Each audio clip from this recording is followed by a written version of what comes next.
Imagine you were wrongfully sentenced to death with no eyewitness, no evidence, no fingerprints, no weapon, and no proof by a prejudiced court of white individuals. This was the living nightmare Anthony Ray Hinton had to endure through his over 3-decade stay isolated in his 7x5 cell on death row. Every person has the right to a fair trial along with a justice system that seeks the truth, but when that system values conviction over justice, those rights mean nothing. According to the court files of Hinton v. State, in 1985 a series of Alabama robberies occurred following a similar pattern. Restaurant night managers, after closing, were forced to re-enter their respective restaurants, open the safe, and then would be directed into the cooler where they would be shot. The first victim, John Davidson, died shortly after the crime. The second victim, Thomas Wayne Vason, died at the scene of the crime. But the third victim, Sidney Smotherman, was able to survive and provide an eyewitness testimony and bullet to the Birmingham police. Anthony Ray Hinton, born June 1, 1965, grew up in a poor but loving family in Praco, a segregated coal mining town in Birmingham, Alabama. Hinton was a good student and an excellent athlete, specifically in baseball, but growing up in Alabama, he was awarded no opportunities from his talent. At the time of the crimes, the Birmingham police had next to zero leads or evidence, with the Department of Forensic Sciences toolmark examiner David Higgins concluding the 2 projectiles could not have been fired from the same gun. Moreover, Smotherman's testimony was deemed unreliable as he misidentified other people as his assailants. Due to the lack of evidence or leads, nearby community members pressured the police to solve the case, resulting in the police utilizing underhanded tactics to find a suspect by any means necessary. According to The Guardian, on July 31, 1985, a 29-year-old Anthony Ray Hinton would be mowing the lawn outside his mother's house in Birmingham, Alabama, when he would look up to see 2 white men, both of whom he did not know, walking towards him. In a later interview with Oprah Winfrey, he detailed that, I cut the lawnmower off and I said, "Can I help you?" And one of them replied, "I'm looking for Anthony Ray Hinton." I said, "That would be me again. How can I help you?" Then they identified themselves as 2 detectives. And I said, "Okay, how can I help you?" They said, "We have a warrant for your arrest." And I said, "For what?" And they said, "We'll tell you that later, but right now, we want you to put your hands behind your back." As Mr. Hinton was led back to the car, he was finally able to convince Detective Curtis Ivey to inform him of his charges, being the robbery and attempted murder of Sidney Smotherman on July 25th. When Hinton realized the severity of the accusations lobbied against him, he began to plead with the detectives, to which Detective Ivey responded, "There's 5 things that are going to convict you." He said, "Number 1, you're black. Number 2, a white man is going to say you shot him. Whether you shot him or not, I do not care." He said, "Number 3, you're going to have a white prosecutor. Number 4, you're going to have a white judge. And number 5, you're going to have an all-white jury." And he said, "Do you know what that spells?" And he repeated the word, conviction, conviction, conviction, conviction, conviction. On the authority of the Equal Justice Initiative's files on Mr. Hinton was held for 14 months prior to his trial, in which he was steadfast in maintaining his innocence, agreeing to take a polygraph test that removed him from any sort of involvement in the case. However, Judge James S. Garrett refused to admit it as evidence to trial, even after both lawyers agreed to do so. But perhaps even more convincing, at the time of Smotherman's murder, it was found Hinton was working supervised in a locked and secured warehouse facility 15 miles away from the crime, with his supervisor and multiple other employees confirming this fact. In addition, similar robberies continued in the area after Hinton's arrest. Despite these facts, Hinton was charged with 2 counts of capital murder against Mr. John Davidson and Mr. Thomas Wayne Vason. Lack of evidence, the state's case completely hinged on the toolmark link between the Hinton's weapons and the bullet found at the crime scenes. This made a reputable and reliable firearms expert crucial to the success of the case. Despite this, Hinton's court-appointed lawyer, Sheldon Perhacs, relied on the incorrect notion that Alabama limited retainer funds to $1,000 and hired a civil engineer who was blind in one eye.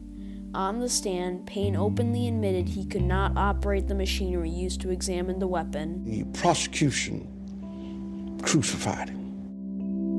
In the end, the jury deliberated for a mere hour before reaching the verdict of guilty by a vote of 10-2, with Alabama being one of 3 states not requiring a unanimous verdict to send a person to death row.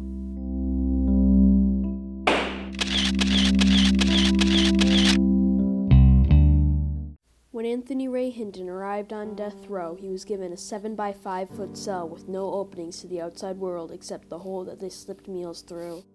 Residing only 30 feet from the death chamber, Hinton watched 54 men walk past his cell to be executed and another 22 take their own lives. His cage only contained a metal bed frame possessing a thin plastic mattress with no sheets and a toilet mounted to the wall. Consumed by his anger at the injustices of his case, he refused to speak to anyone for years. Until one night, I got up out of this bed and I walked up to the bars. Can't see who it is, don't know. And I said, "Sir, do you need me to get the officer back here?" And it took this man a while to reply because I hadn't talked to anyone. And finally he said, "No, I just got word my mother passed." The man crying that night would later be revealed to be Henry Hayes. Hayes was on death row for his participation in the lynching of Michael Donald, the last lynching in America, and was the son of Benny Jack Hayes, the Ku Klux Klan Grand Wizard.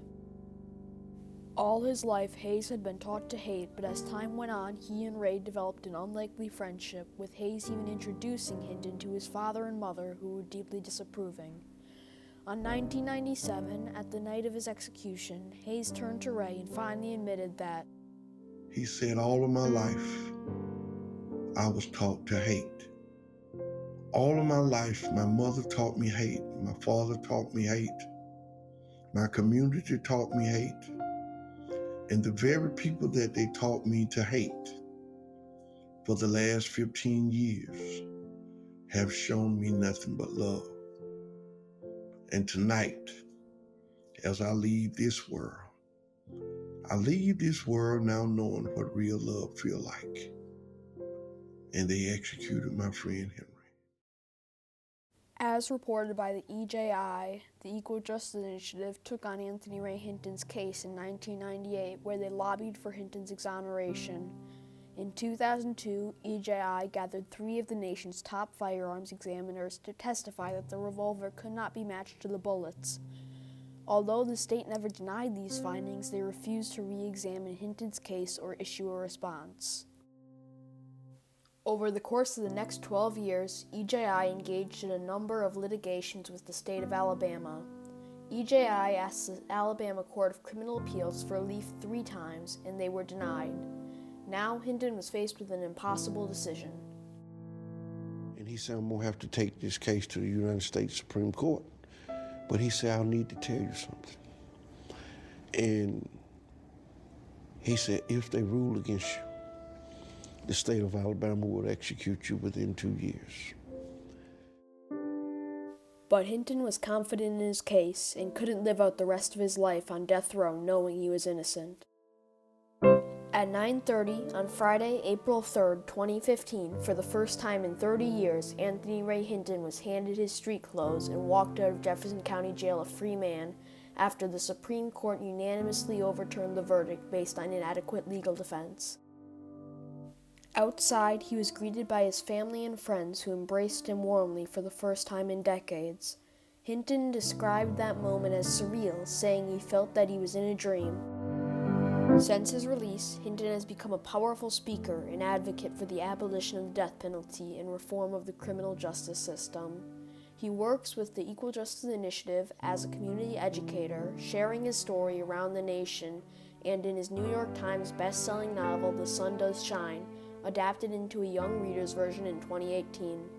Every individual has the right to a fair trial, adequate legal resources, and a justice system that has the responsibility to engage in the pursuit of truth, regardless of age, gender, or race. But in Hinton's case, these rights were violated and responsibilities foregone, leading to an innocent man being sentenced to death and suffering on death row for decades.